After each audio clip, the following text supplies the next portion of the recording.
오늘 하나님께서 우리에게 주신 말씀은 출애굽기 12장 29절에서 36절 말씀을 근거로 재앙을 맞이하는 성도의 자세라는 제목으로 하나님 말씀 증거하도록 하겠습니다. 말씀으로 인도하신 하나님, 출애굽기 강의 39번째 시간입니다. 오늘 본문 말씀은 하나님께서 애굽 땅에 내리시는 마지막 재앙, 10번째 재앙이 시작되는 말씀입니다. 우리 오늘 본문 말씀 29절 다시 한번 읽어보도록 하겠습니다. 시작.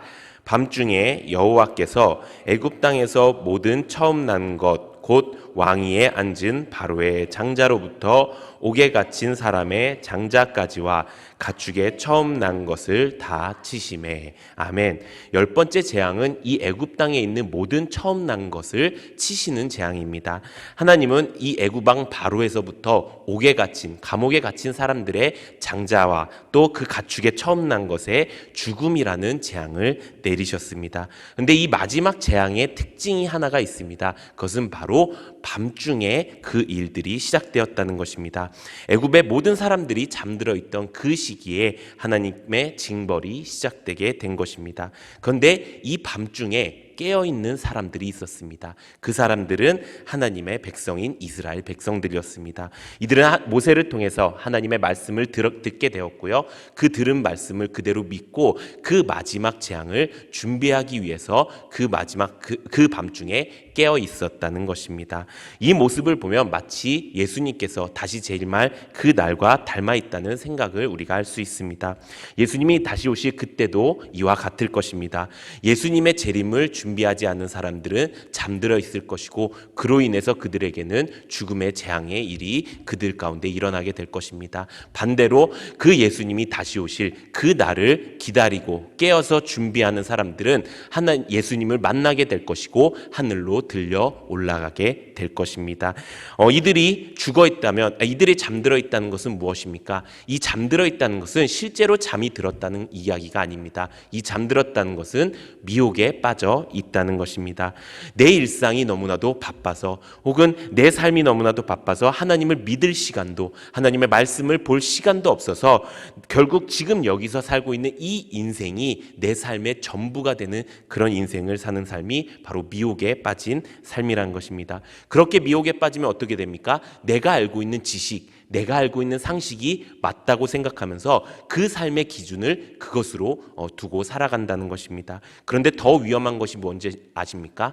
그렇게 살면서도 내가 하나님을 믿고 있는데 뭐 이러다가 죽어도 천국이겠지라고 생각하면서 안일하게 내가 미혹에 빠져 있는지도 모르는 채 살아가고 있는 그리스도인들이 더 문제가 된다는 것입니다.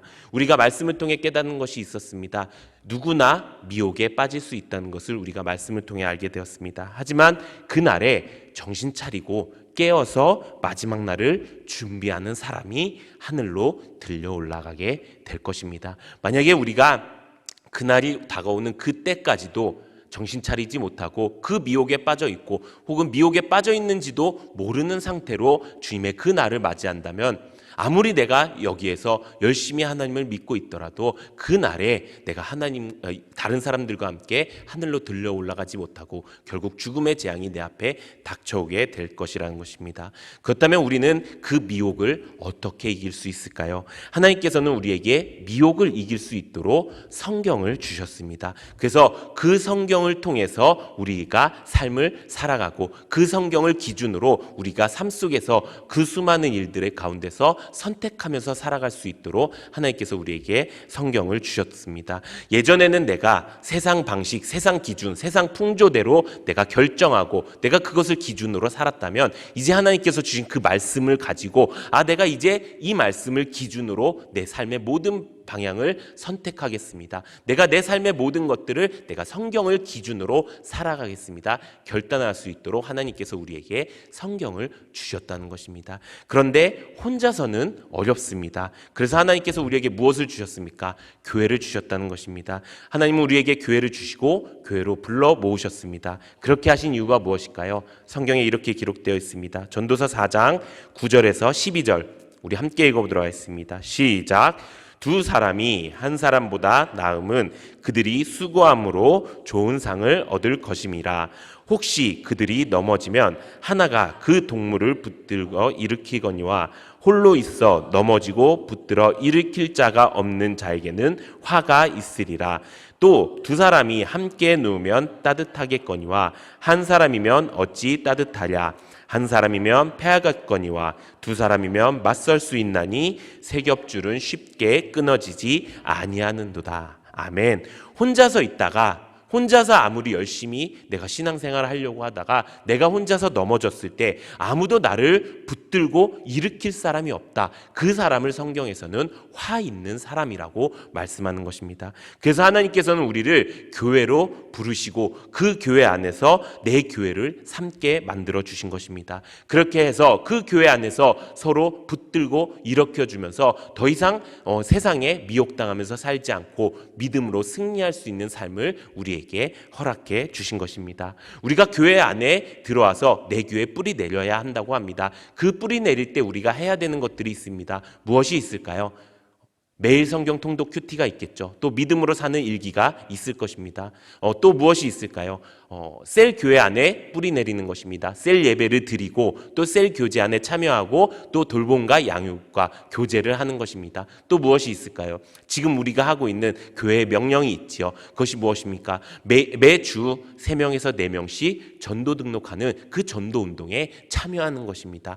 우리가 이렇게 여러 가지 교회 안에서 하나님이 주신 명령에 따라서 살아가고 있습니다. 그런데 이 명령을 하나님께서 주신 이유가 무엇이라고요? 우리가 미혹에 빠지지 않고 내가 혹시 넘어졌을 때 누군가 나를 일으킬 수 있게 하도록 또 누군가 넘어졌을 때 내가 그 사람을 일으켜서 우리가 결국 이 땅, 이 마지막 시대에 미혹당하지 않고 결국 마귀에게 승리할 수 있도록 그 믿음의 삶을 살 수 있도록 우리에게 하나님께서 성경과 교회를 주셨다는 것입니다. 어떤 사람들은 처음부터 큐티하고 일기 쓰고 여기는 해야 될 것이 왜 이렇게 많나요? 그것도 힘든데 셀 교제 참여하라고 하고 셀 예배도 드리라고 하고 그것도 모자라서 이제 매주 3명에서 4명씩 이렇게 전도하라고 하는 그 일들 가운데 버거워하고 힘들어하는 사람들도 있을 수 있습니다. 그런데 이 모든 것들이 나의 삶 가운데 내가 미혹에 빠졌다는 것을 깨닫게 만들어주고 또 내가 넘어졌을 때 내가 힘들고 어려울 때 나를 붙들고 일으키는 그 교회의 순기능을 하나님께서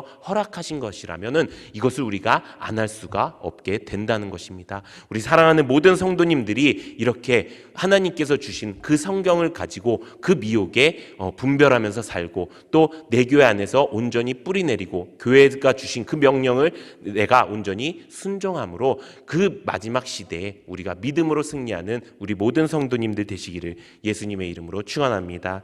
이렇게 애굽 땅에 마지막 재앙이 시작되었습니다. 그렇게 시작되니 애굽에 처음 난 것들이 다 죽어버리자 고요했던 그 애굽 땅에 큰 부르짖는 소리가 들리기 시작했습니다. 우리 오늘 본문 말씀 출애굽기 12장 30절 함께 읽어보도록 하겠습니다. 시작.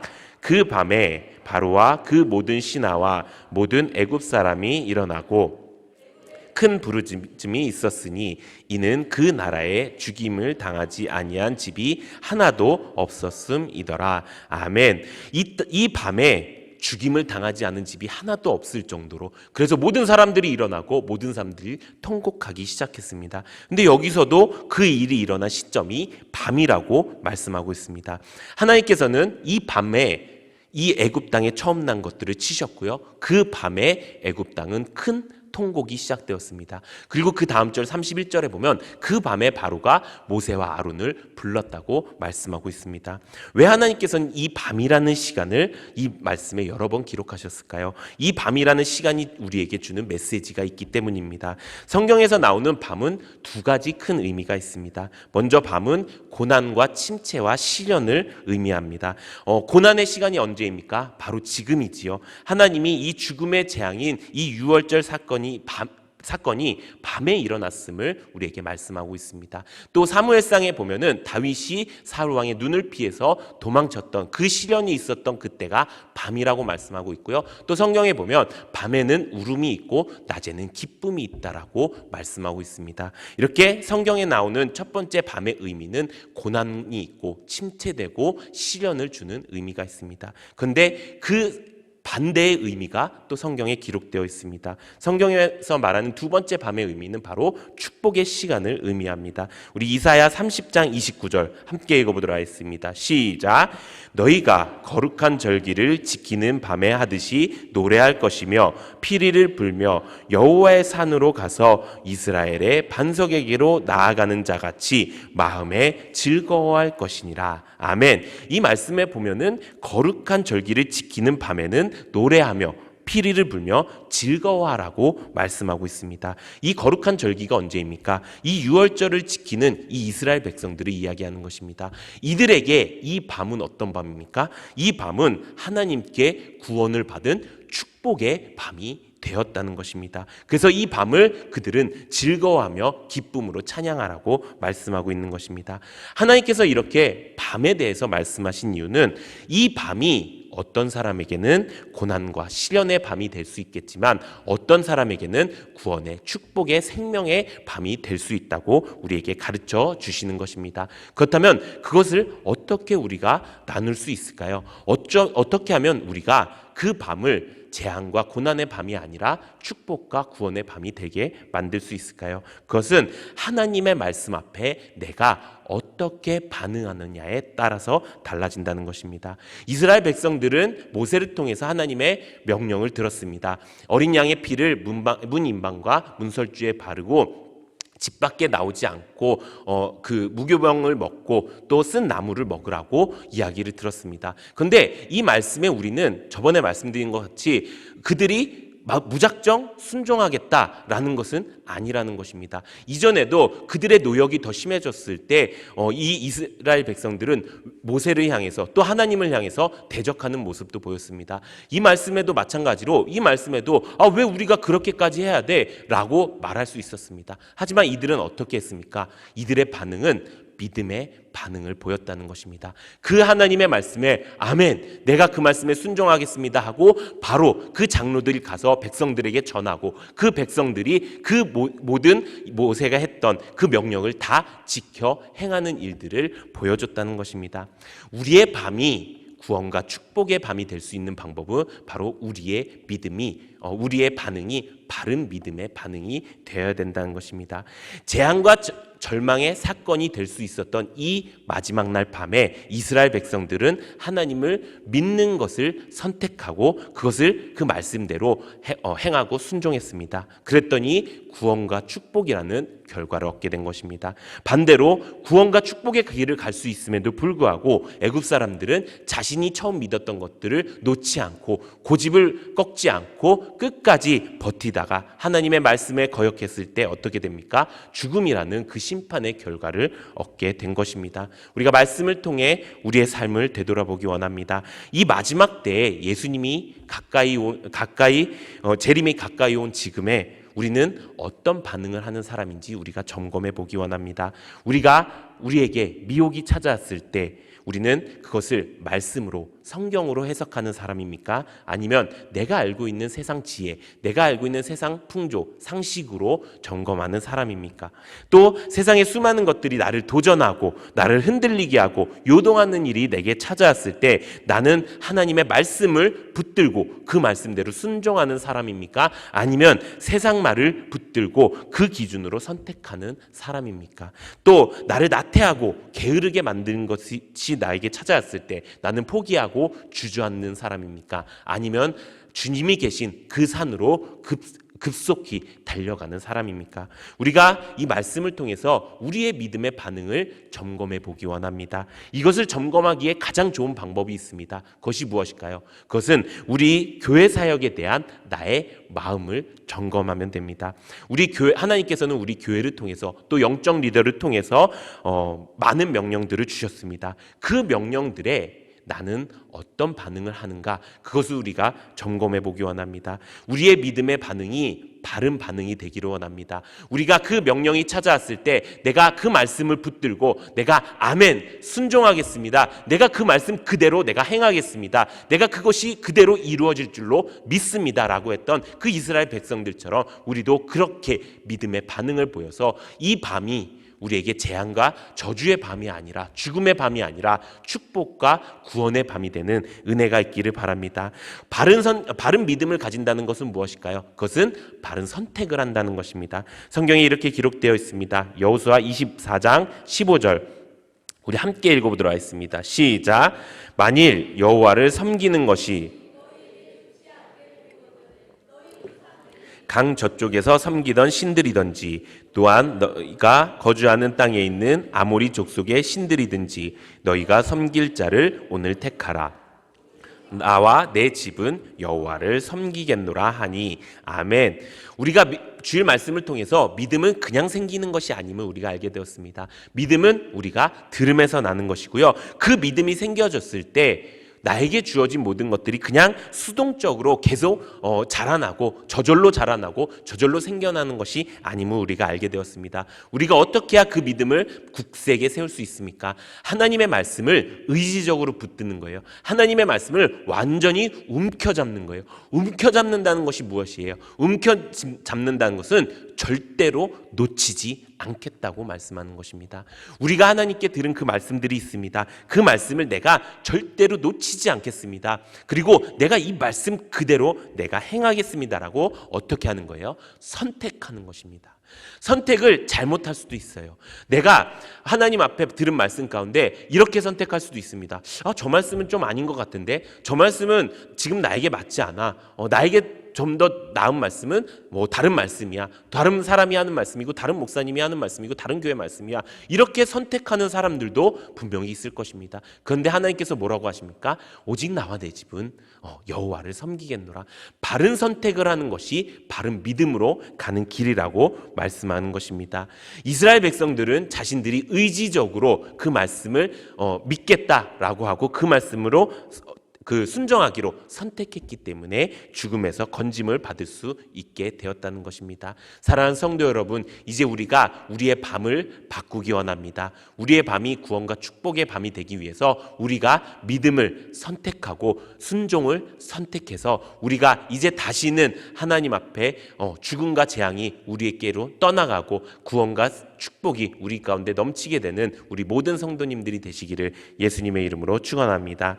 이제 그 다음 말씀은 이제 재앙의 날 두 가지 운명을 가진 사람들의 이야기가 나옵니다. 먼저 이 재앙의 때에 하나님의 말씀을 거역한 사람들 바로의 이야기가 나옵니다. 우리 오늘 본문 말씀 출애굽기 12장 31절에서 33절 말씀 함께 읽어보도록 하겠습니다. 시작.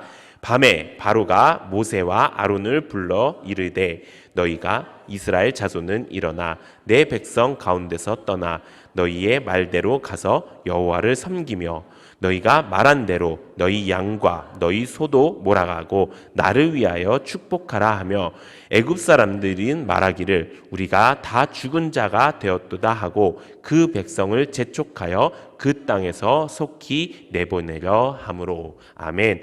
이 장자 재앙은 하나님께서 애굽 땅에 내린 마지막 재앙이었습니다. 이 당시 장자라는 의미는 처음 난 것이란 것을 의미하지요. 그 처음 난 것의 뜻이 바로 생명입니다. 그래서 하나님이 이 처음 난 것을 다 치셨다라는 것은 이 그들의 생명을 다 끊어버리셨다라고 하는 것과 마찬가지인 것입니다. 그래서 바로는 급하게 모세와 아론을 불러서 그들을 떠나라고 간청합니다.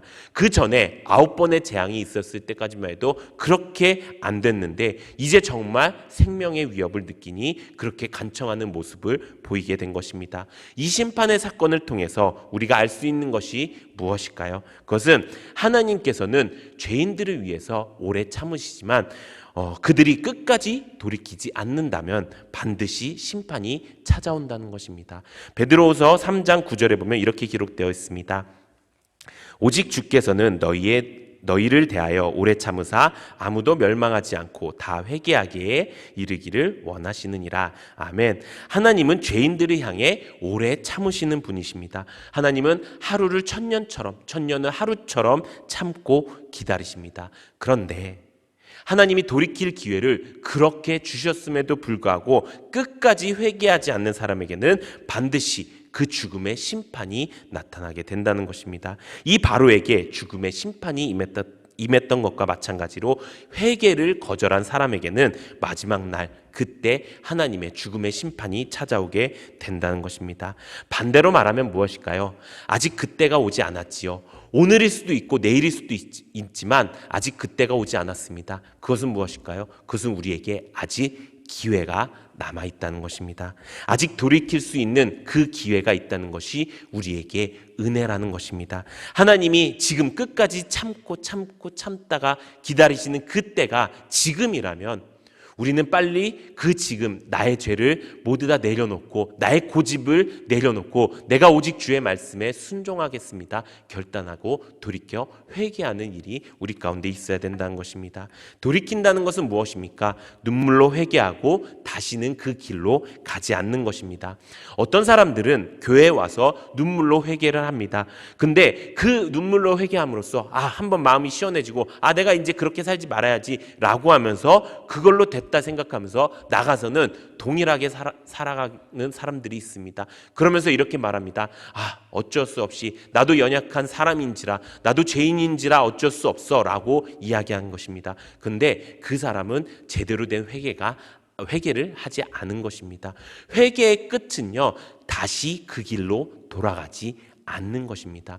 회개는 그저 내가 눈물로 그냥 내 앞에 하나님 앞에 나와서 죄를 자복하고 그걸로 끝나는 것이 아니라 내가 이제 그 죄를 다시는 쳐다보지도 않고 내가 이제 그 죄를 다시는 범하지 않고 내가 이제 완전히 하나님의 사람으로 살겠습니다 결단하고 실제로 그렇게 살아가는 것까지가 회개라는 것입니다.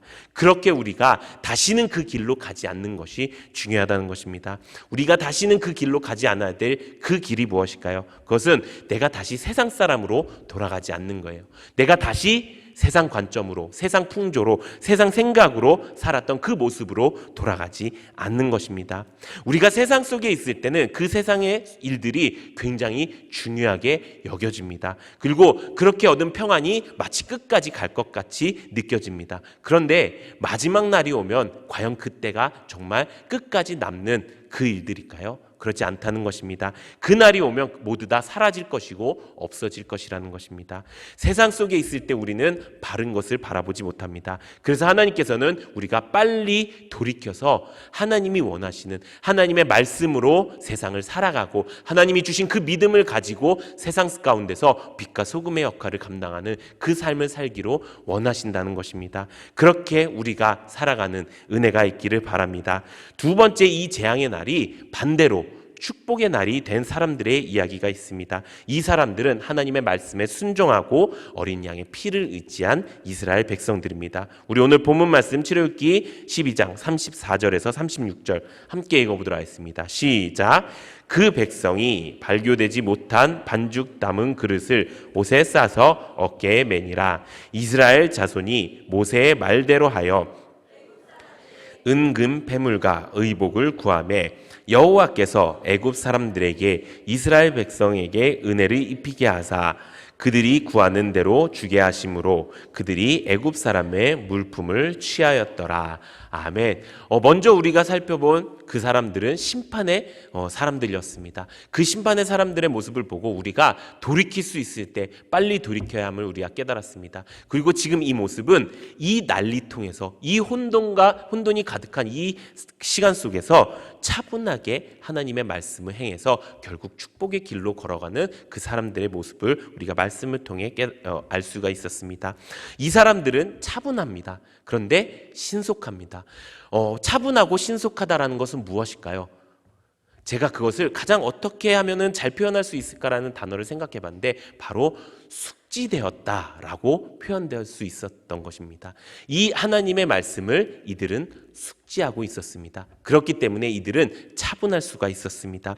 지금 난리통이 시작되었습니다. 사람들은 다 죽어나가고 있고 그 죽어나가고 있는 사람들을 보면서 그 큰 통곡들이 나타나고 있습니다. 그런데 이스라엘 백성들은 어떻게 하고 있습니까?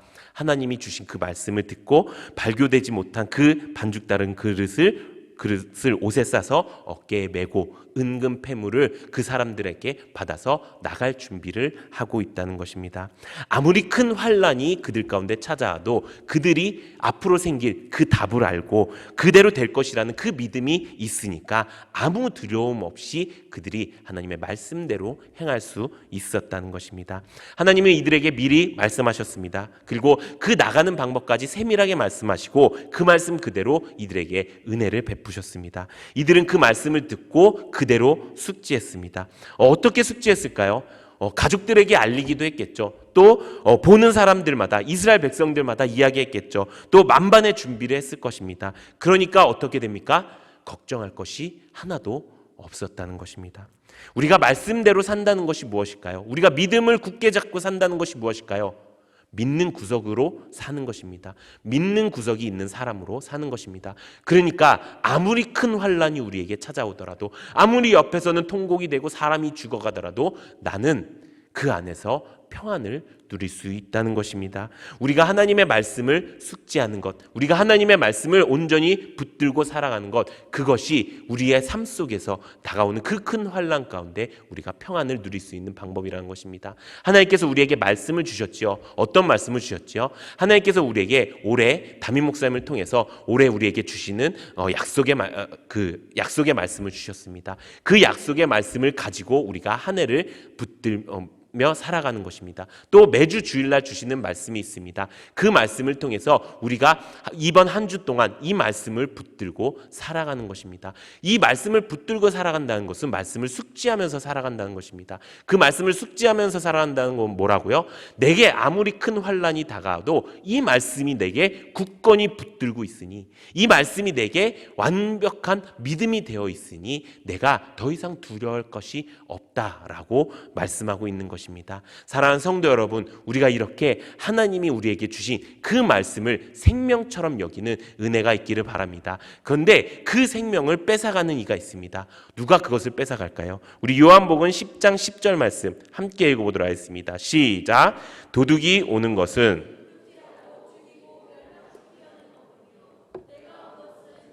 생명을 얻게 하고 더 풍성히 얻게 하려는 것이라. 아멘. 여기는 도둑과 예수님이 등장합니다. 도둑이 누구입니까? 마귀가 도둑이죠. 마귀가 어떻게 합니까? 우리를 미혹함으로, 우리를 세상에 있는 그 수많은 것들, 하나님의 말씀이 아닌 그 다른 모든 것들로 우리를 미혹한다는 것입니다. 그렇게 우리를 미혹해서 어떻게 합니까? 하나님께서 우리에게 주신 그 생명을 도둑질하고 죽이고 멸망시켜 버리겠다는 것입니다. 그런데 우리가 예수 안에 있으면, 예수 안에서 하나님의 말씀을 우리가 온전히 붙들고 하나님께서 우리에게 주신 그 교회 안에서 내가 뿌리 내려서 하나님이 주신 명령을 내가 순종하기로, 내가 그것을 복종하기로 결단하고 내가 그것을 의지적으로 행하면서 나아갈 때 어떻게 하신다고요?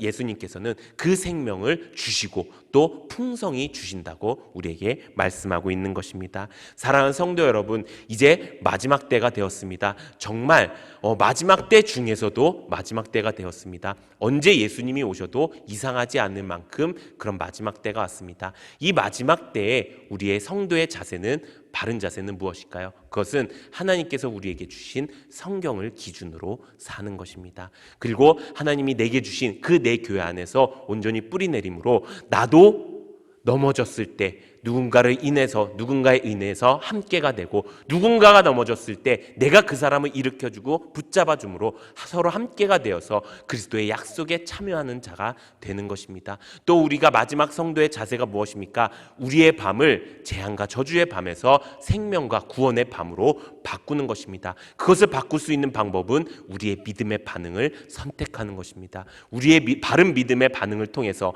내가 어떻게든 하나님의 말씀을 움켜잡고 내가 놓치지 않겠습니다라고 결단하면서 살아가는 것입니다. 또 어떤 모습이 성도의 바른 자세입니까? 우리에게 주어진 그 시간 가운데 내가 아직도 바뀌지 않는 모습, 내가 아직도 고집 부리고 있는 모습, 내가 아직도 내 자아로 살아가는 그 모습을 하나님께 돌이켜 회개하고 내가 이제 다시는 그 길로 걸어가지 않겠습니다 결단하면서 나에게 주신 그 말씀을 언제나 숙지함으로, 내가 그 말씀을 언제나 내가 입 밖에 내고 내 생각에 있고 내 행동으로 보여줄 수 있는 그런 성도의 모습으로 살아가면서 이 땅의 마지막 날, 그때가 왔을 때 우리가 깨어서 준비되어서 하나님의 아름다운 전도자의 모습을 가지는 것입니다. 이 모습이 우리 모든 성도님들의 모습이 되기를 예수님의 이름으로 축원합니다.